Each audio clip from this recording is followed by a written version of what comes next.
Welcome to the Not Sorry Art podcast. I'm Sari, the artist and creator behind Not Sorry Art. I'm so excited to talk art and creativity with you, so grab a drink, grab a snack, and let's dive in.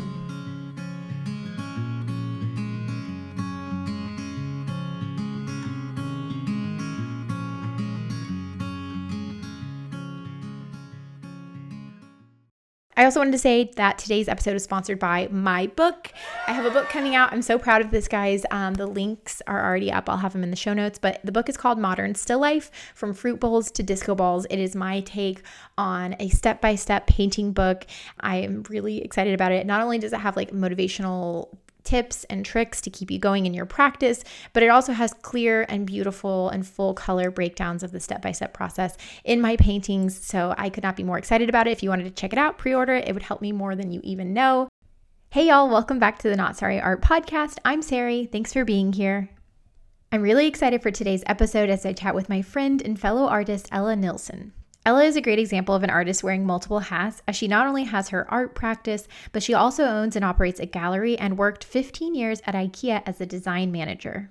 That experience has made Ella an expert on making the most out of a space, and in this conversation we discussed how artists can maximize their studio, whether it's big, small, a tiny corner, or maybe even they convert their dining room to a studio at night. Ella talks about her gallery in Central Austin, Hangar Art Studio, and what it's like for her converting a funky 80s space into a functional gallery for shows and an art studio space. Of course, you can follow Ella on Instagram at Handy Bitches. We talk about this in the episode too, or visit her website, handybitches.com. Also, you can check out her work and some of mine actually at Hangar Studio, located at 3625 Manshack Road, Suite 101 in Austin. I'll be sure to link to the website here. And speaking of links, I have made a blog post for this podcast episode where I briefly go through the talking points on how to navigate a studio space with links to a lot of the products that we talk about in this episode, if you'd like to check that out. All that to say, I hope you enjoyed this episode. I know I enjoyed creating it for y'all. And as always, happy creating. Hi, Ella. Welcome. Thank you for being on my podcast. We have been buddies for a long time. I think we met, oh my gosh, years ago. There was like a Galentine's pop-up, and I've kind of been obsessed with your artwork ever since. But like many artists, you are very multifaceted. You have one hand in the interior design world. You work for IKEA. You also have a gallery, an amazing gallery in Central Austin. So we're going to touch on all of that. But before we dive in, can you give me a quick introduction, who you are and how you ended up kind of wearing so many multiple hats? That's a great question, and I've often wondered this myself. I think anything, like especially being creatives, right? You're kind of like always chasing that next creative venture. And so I've since left IKEA, but I worked for them for 15 years, finally retiring as their communication interior design manager. And it all happened because I was buying my boyfriend at the time a Valentine's Day chair in New Jersey at an IKEA there, and I saw like a tool cart, and I was like, that seems like it would be a fun job, like making the room, and then like moved to Arizona, and then the rest was history. They were opening up IKEA then, and I had multiple jobs with them throughout the years. Started in kitchen design, and then visual merchandising, and then interior design manager, and then it just kind of kept going from there.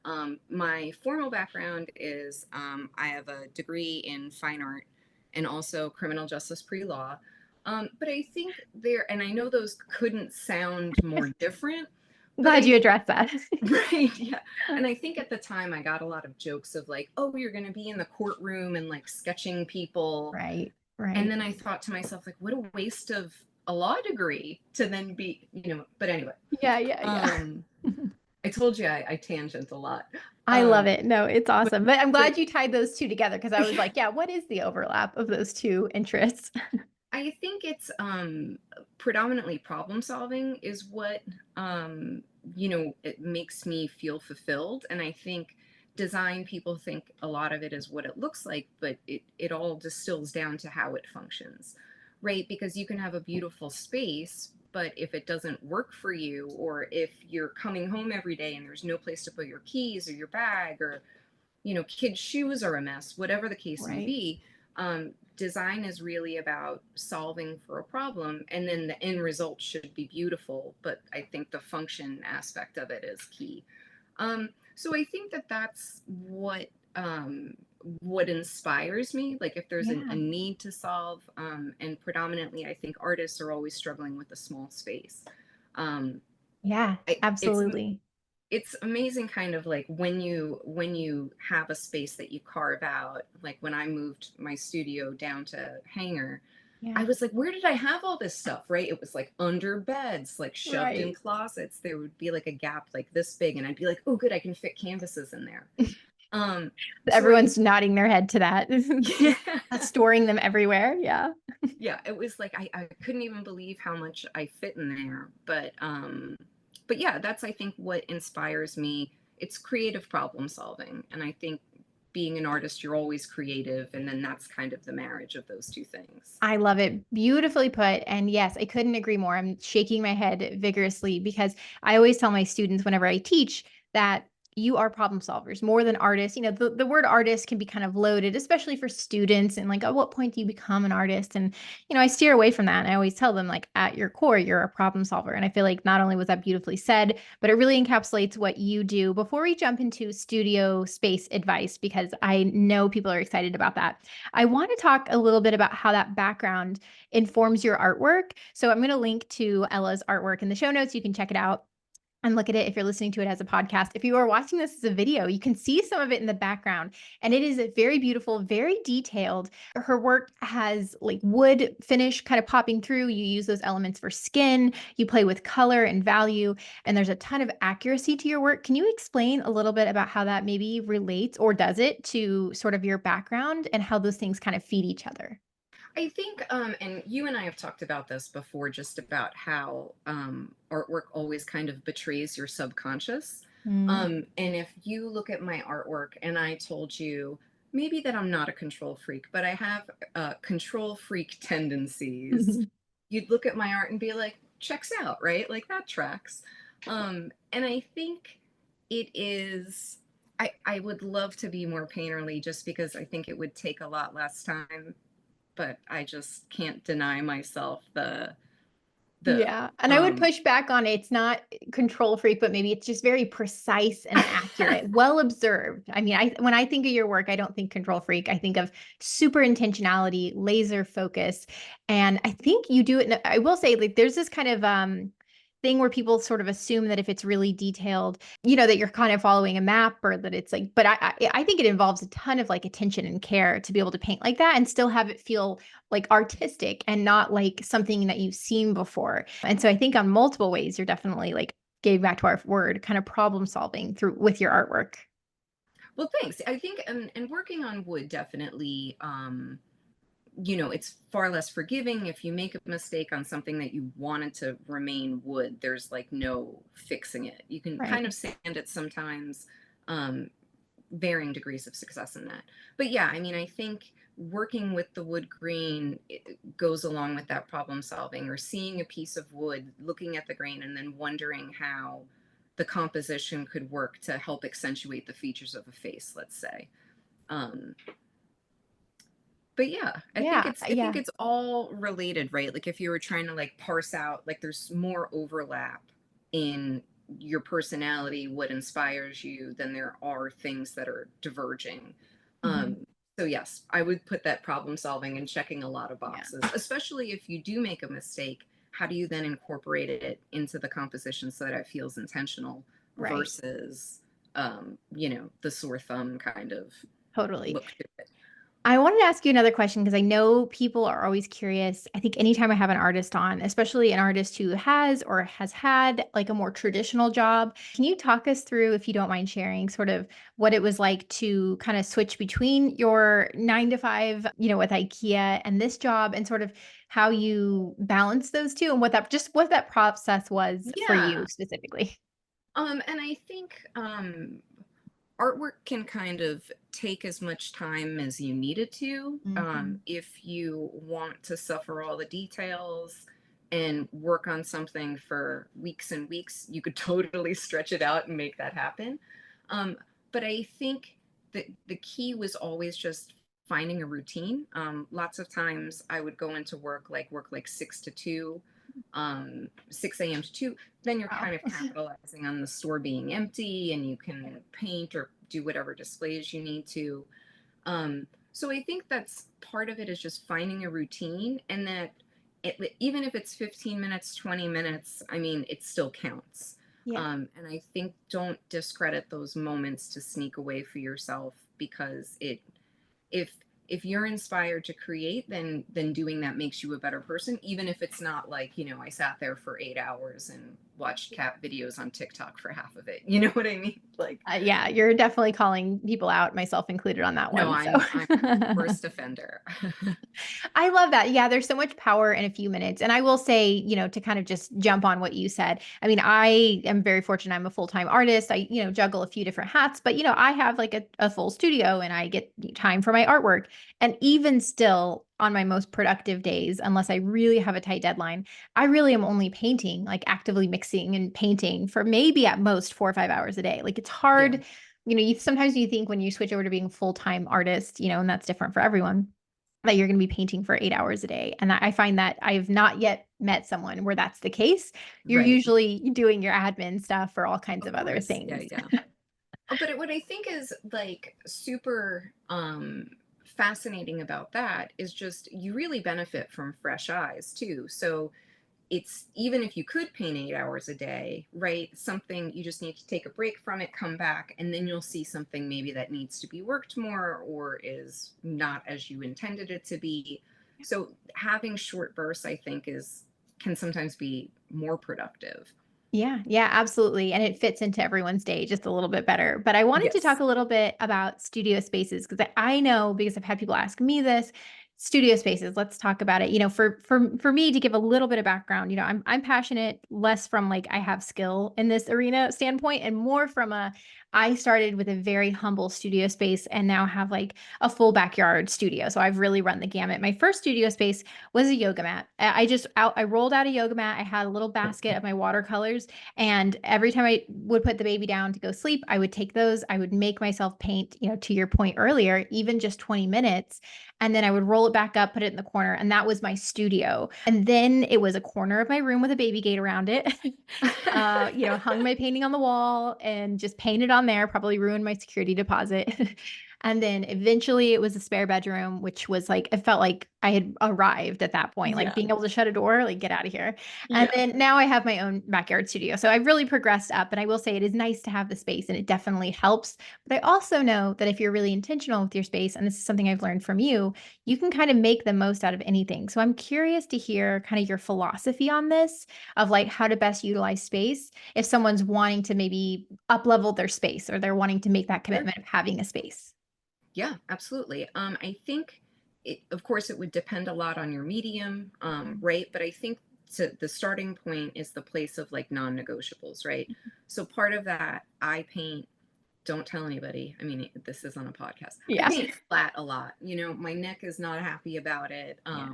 but I do. So I Yeah. need like a big work surface, like a desk that I have.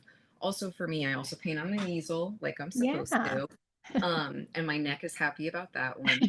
And So back and shoulders and everything. Yeah. right, right. I think, but those are kind of like the starting point, right? And then you can sit there and say, okay, what else do I need?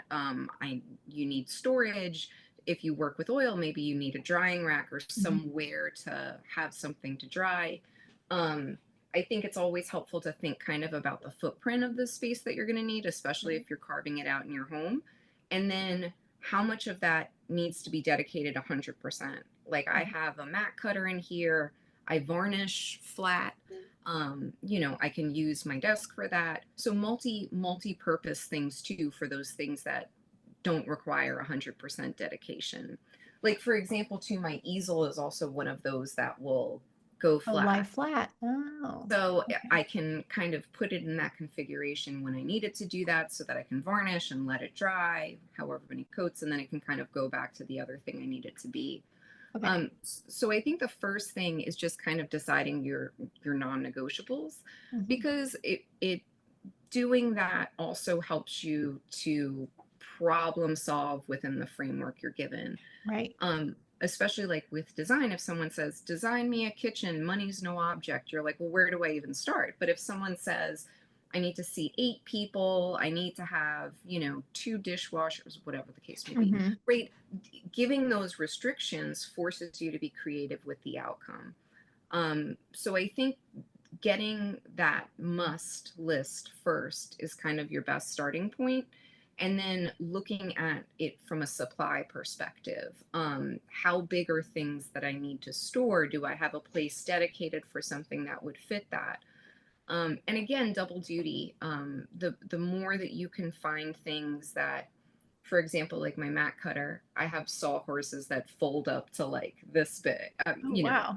not much bigger than a roll of paper, right? Yeah. But it's great because if I'm doing something with a mat cutter, I can pop those out, have it at like an appropriate height to not jack up my back, and then Right. put them away too when you need it. And then I think the third thing is, what do you need out and what do you need stored away? Mm-hmm. If it is an art supply and it is used frequently, I need to have it out. Otherwise, I Yep. will forget it exists. Yeah. Um, and then whatever systems kind of work best for you. Like most of my colored pencils are labeled, and paint sort by warm, cool, and neutral. I don't Nice. know if that is the most productive for people, but that's the That's great. most No, well, productive. an adage I give sometimes to just throw this in there very quickly is Yeah, I have students whenever I teach who will, when they lay out their paints, they'll lay them out kind of random or as they need it. And I always tell them, like, when you're typing on a computer, you wouldn't rearrange your letters every day. You would have them consistent so that you can have totally, one less thing to think about. And so I think that this is applicable with what you were just saying of like totally. having it out, having it visible, having it consistent, like some order, even if you're not a type A. And I will say I'm not a type A, but as an artist, like you will end up buying phthalo blue 800 times if you don't Right, physically have it out in front of you. right, right. Yeah, and I think that's 100 my problem exactly too. Um, and then I think kind of after you can kind of parse out all that, look at like the architectural features in your room.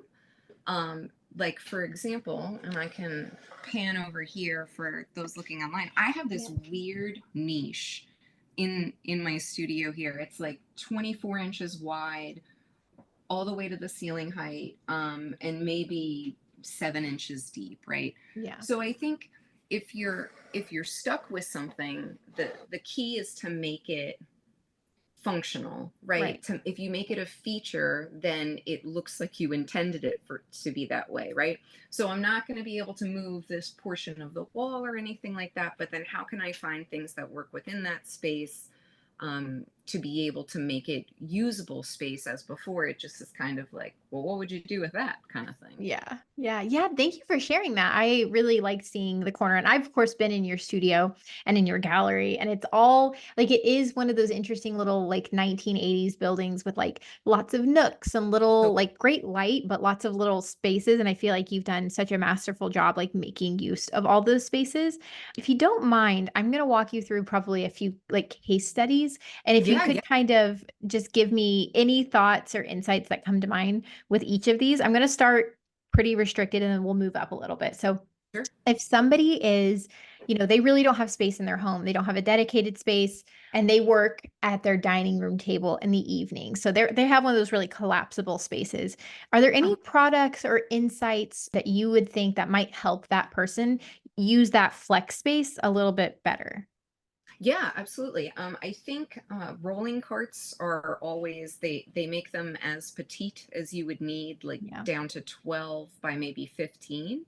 Wow. Um, but I think if your studio is somewhere like your dining table, you Mhm. need it to serve other functions. Mhm. Have something that you can bring your art studio to the table. And so I think wheels, I think storage, I think having everything out. And then it's easy enough to kind of either tuck in a corner or in a Yeah. hall closet, or, camouflage it somewhere, but then it's something that rolls in and rolls out. If it's something where you had to like carry crates, Yeah. you're probably not going to be apt to bring everything with you because it's a pain in the neck. So Yeah. I think about how you're using it and what functions like casters exist out there to make your life easy. Um, Yeah. Yeah, I yeah, think I that love would, that. I think, and it's so funny you mentioned the little rolly cart because I've thought of like this meme for a long time of like no matter how different like all of our, practices are from, New York artists to like, someone in the middle of nowhere, that we all have that rolly cart like somewhere in yes. our studio. Like it's the Yeah. unifying like factor with all of us because even now I have this like lovely space. Like I have multiple rolly carts because Yeah. it's so handy and like rolling it and you're so right about that's such a good insight about like if it's in a basket, you're going to be so much less likely to bring it out. I always call it friction. So like whenever you have, for me, it's always a messy studio. It's like the best thing I can do for myself is just clean up before I go to bed because even Yeah. though I love painting and I feel like I'm a motivated person, if I have that little extra bit of resistance, like I'm always shocked how much it makes me not want to paint. And I love Yeah. painting. So Yeah. that's such a Yeah. good point to bring up. And clearly there's longevity too. So Yeah. like even if you're just starting with a cart at the dining table, you can Mhm. take that cart with you. Exactly. Bonus, All the way to the big studio. yes, yes. And Perfect. then bonus points on the cart if the shelves within it are height adjustable, because oftentimes you'll have this, 10-inch gap or 12-inch gap, and maybe everything that needs to go on that shelf is only 5 inches. So it's not just about like footprint, like how much space does it take up on the ground, but then also thinking vertically, um, for how you can kind of leverage all the spaces in between based on the height of the objects that you're storing. Ah, that's so good. Adjustable height. I love that. Yes. Okay, our next person. This is someone who they don't have to pull it out all the time, but they just have a corner of a room. So let's Uh-huh. say they have a family room and there's a TV in it. Maybe the kids play in it sometimes. But when the kids are napping, they have this corner. Like, what would you recommend for someone? Maybe the lighting isn't so great in this particular situation. What would you advise for this person for their space? Yeah, absolutely. So I think again, if it's in a corner, you maybe want to be able to tuck it away at the end of the day, so you don't Mhm. have to look at it. Um, like a folding screen, and then bonus points if said folding screen has pegboard on it.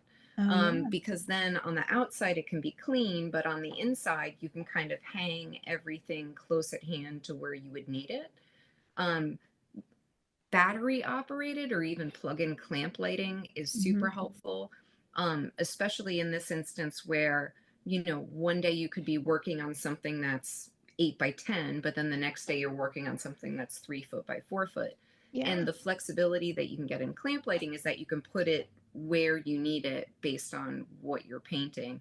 And of course, we still have the rolly cart left over from last. And now Yes, the it's rolly made it cart with us. rolly cart conveys, but yeah, something to partition it off, and then you have flexibility with that. They even make like shelves that go Yeah. into pegboard. um but yeah, I think that would be my suggestion, and that way it's kind of opening the door to the office, so to speak, and then Yes. helping yourself get in the mindset of, okay, this is what I come here to do, everything's right at hand where I need it. um Yeah.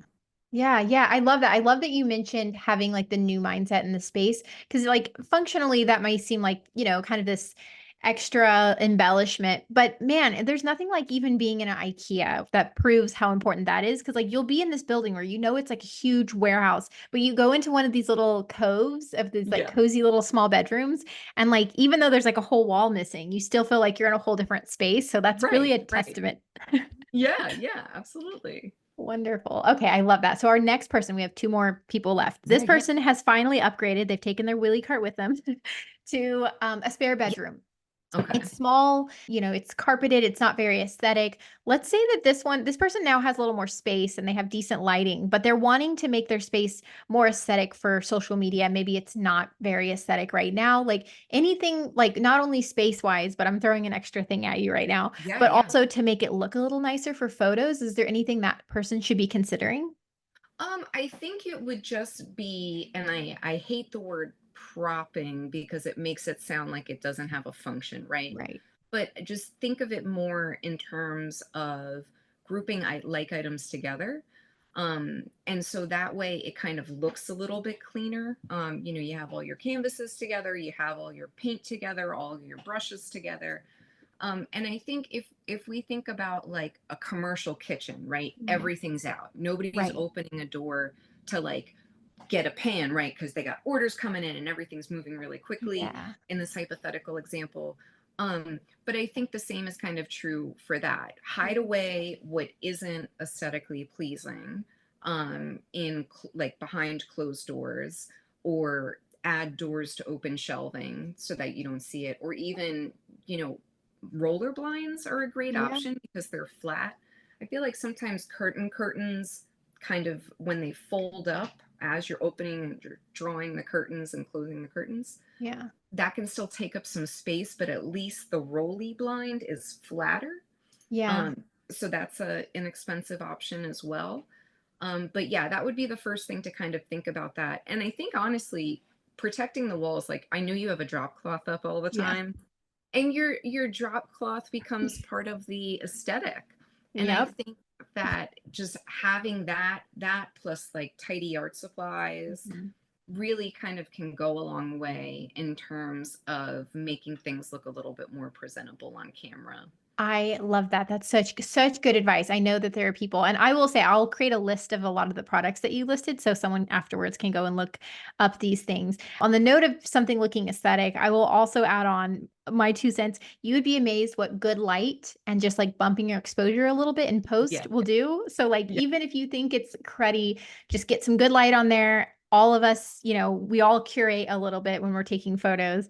So just some encouragement in that arena. Okay, our final person. Now, the thought here is someone now has like they're either shopping for studio spaces, or let's say that you've really made it big, you've like blown up, and now you're building your own studio. If someone has some control over their studio space, what are some things that you would suggest for them to consider building in or looking for if that is at their disposal? Yeah. I think power is always a huge one, right? So if you can have a say where outlets go, um, you know, somehow we manage to fill them all. I think Yeah, especially just with more truly. technology.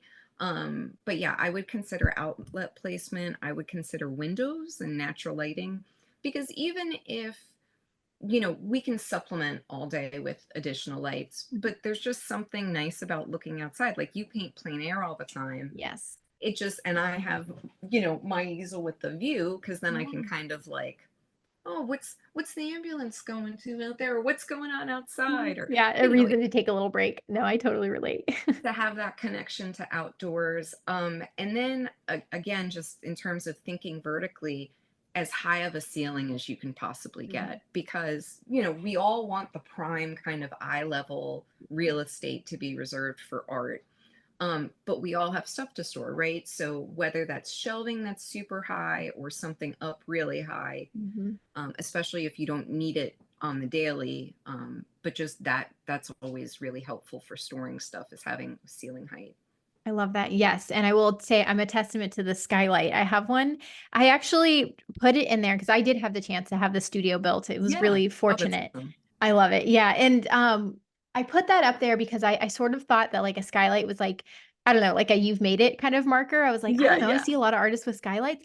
It has become one of the most functional and helpful things in my studio for multiple reasons. One, great up light. So that's the other thing you think about. Sometimes when you're a newbie and you're setting up light, you kind of set them at eye level because maybe you don't consider it. Maybe that's just a me error.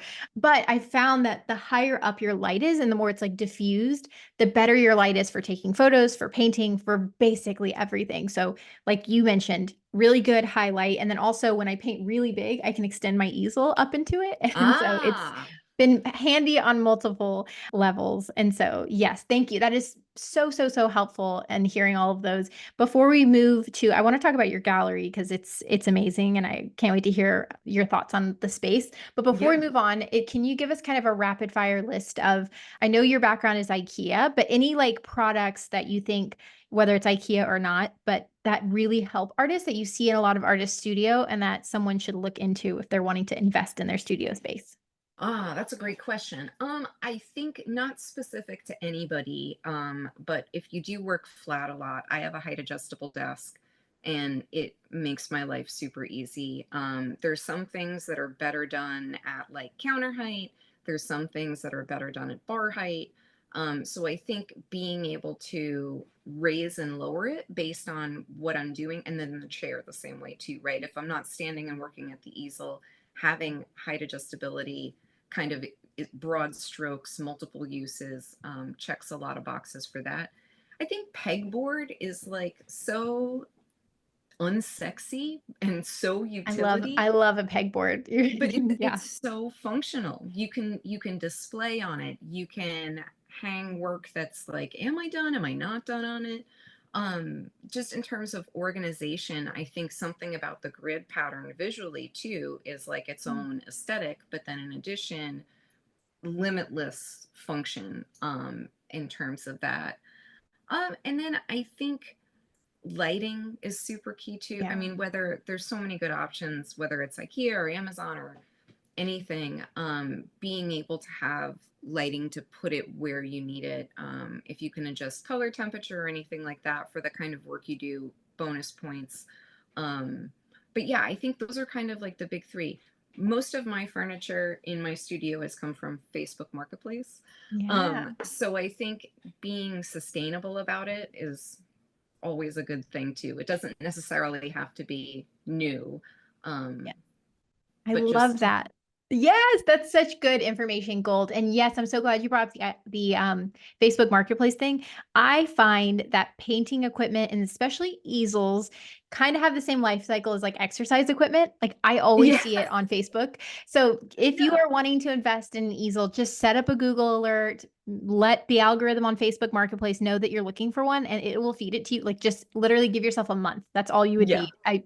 Yeah, I've gotten most of my easels from like Facebook. So I'm so yeah. glad you brought that up. Abs- I want to talk about your gallery. So you have Hangar Gallery. It's amazing. I've shown there. I've worked with you there. It is the cutest space. Can you tell me a little bit about your gallery? And then I also want you to tie in the name behind the gallery because I think Oh, it yeah, shows yeah. another really fun, interesting thing about you. But yes, share with us about your gallery. Yeah, absolutely. So we're like a hybrid space. There's artist studios in here, as well as a gallery space. Ariel Austin studios out of here, as well as Cassie Gonzalez, who does Miss Pixel Perfect or Pixel Perfect art. So I'm very spoiled that I can just take my paintings downstairs and she can scan and print everything I'm for me. jealous. But I think and so in addition to that, we do kind of have rotating exhibitions. The artwork changes out every 8 weeks or so. The current exhibition is Carly Weaver. She's doing her Grackle Eclipse show. Mhm. And then up next, Ariel's curating a group show. So that's pretty cool too. Yay. It is like the footprint, it's Austin, right? Everything's pricier and pricier. Yeah, It's not a super huge footprint, but there's so much wall space, and the light totally. is really great too. And like you said, an old 80s building, no shortage of weird angles, and I think that it's more challenging to design for that than it is for, say, like a rectangular box with concrete Right. floors. Yeah. Um, so that's been kind of very fun with it. But I think the biggest unintended consequence for me is just having other artists to talk to. Art can be lonely Yeah. because you're just by yourself in your own head. And two sides of the same coin. What makes us successful is also what we're like, am I grounded in reality right now? Oh my Like, gosh, totally. You're like am reading I my just mind. talking to myself? But I think being able to be around other creatives and get kind of that instant feedback on things that are in progress is super, super helpful. Yeah. And rewarding, right? Like to have other people to be around that kind of are going through the same thing. Even if we're not talking, there is something about the energy there. Yeah. Um, Yeah. And you've got good ones in Cassie and Ariel. Her work is yeah, amazing. I'm going to link both of them too because they're just like rock stars in their own right. I would they love to are. have them both on the podcast. Yeah. Can you tell me a little bit about the space? So I wish I could like transport all the viewers to the space because it's interesting. It's, when you think gallery, you think like you mentioned, huge rectangular space with white walls. And like a fun little deep dive that I've been doing recently is I've kind of been like obsessed with like the French salon style and like the Uh huh. academies and just like on my own little art history tangent. But I look at all these photos of like these, paintings upon paintings upon paintings on a wall and they like fill up the entire wall and how much it's a contrast to what we have now. But I actually have always thought that they were kind of charming, the like multiple like how it's really, really layered. And what I Totally. think is really fun about your gallery is it kind of feels like a wonderful balance between the two. It's both really bright and great lighting and clean. And also there's this lovely quality quality of like winding up a staircase and looking at all of the art and how much care and intention you've put into curating all the little nooks and spaces. Can you tell me what it was like whenever you saw this building, the challenges, and like walk us through your problem solving process, if you can, Yeah, of yeah, curating that space? absolutely. I think I'm just drawn to weird spaces anyway. Like the more weird nooks, the more hobbit holes, like doorways, all the weird, like the more I'm like, yes, because Yeah. it's a design challenge to make those look intentional by giving them a function.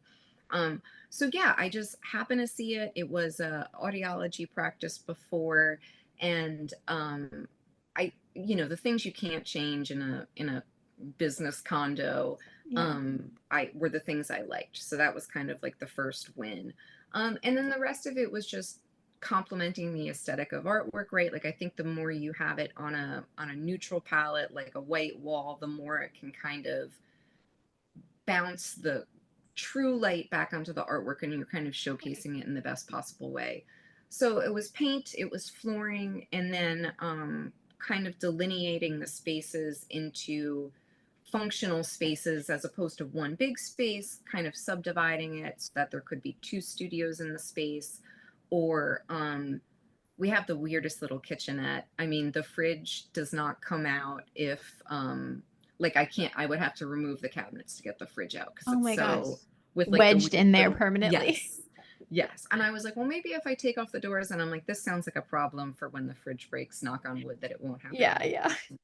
But and then just thinking of there's this weird little nook right by our stairs, and then that made sense to kind of have point of sale because it's under the slope of the stairs.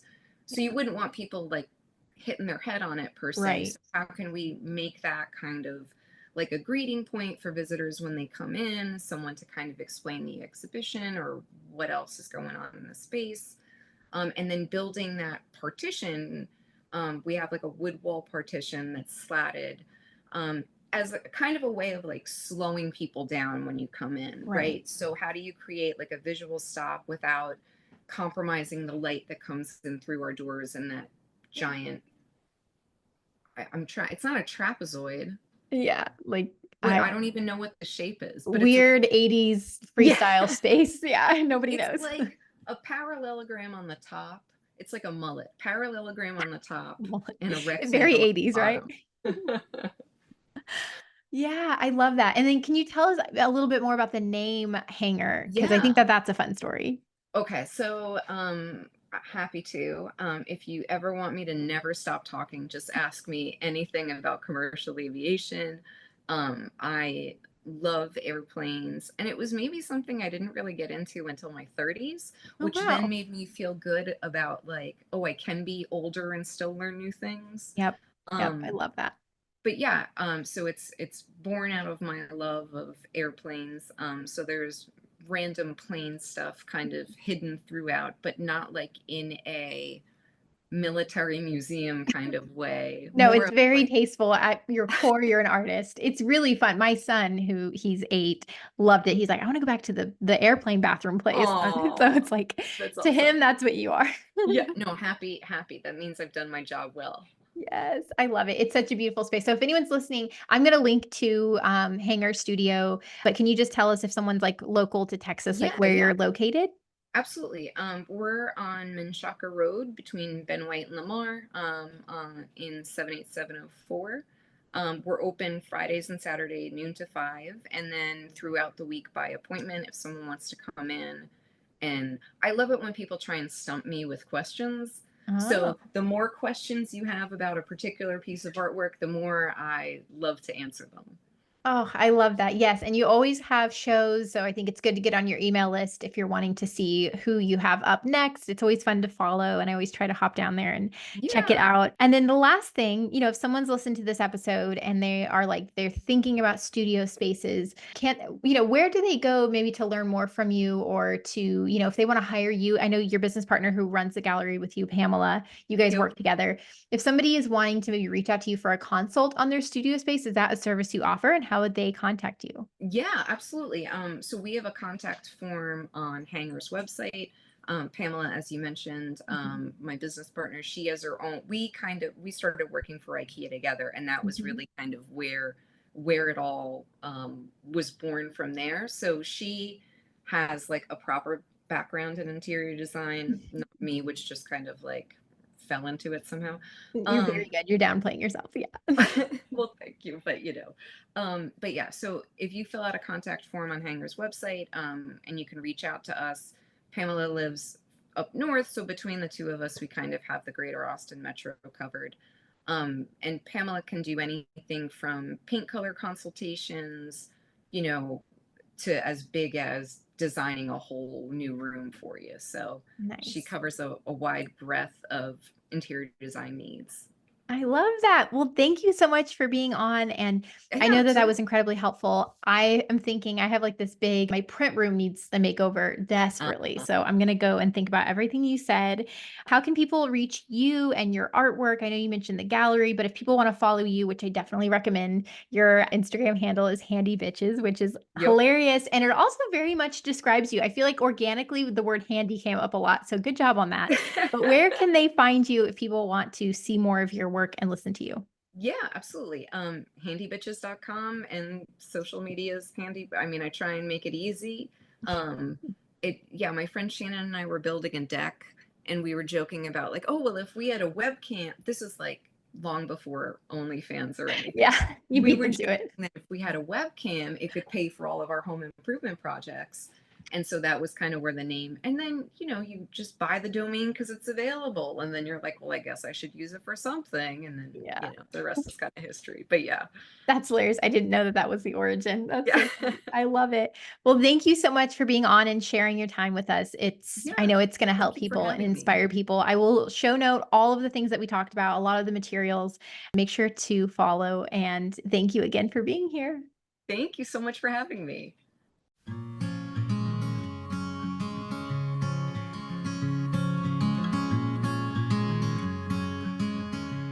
Thank you so much for listening, and thank you for being here. I wanted to also encourage you guys to leave a review. The feedback is incredibly helpful, and if you leave a review, I will read your handle or your name on the following week's episode. Take care, y'all, and happy creating.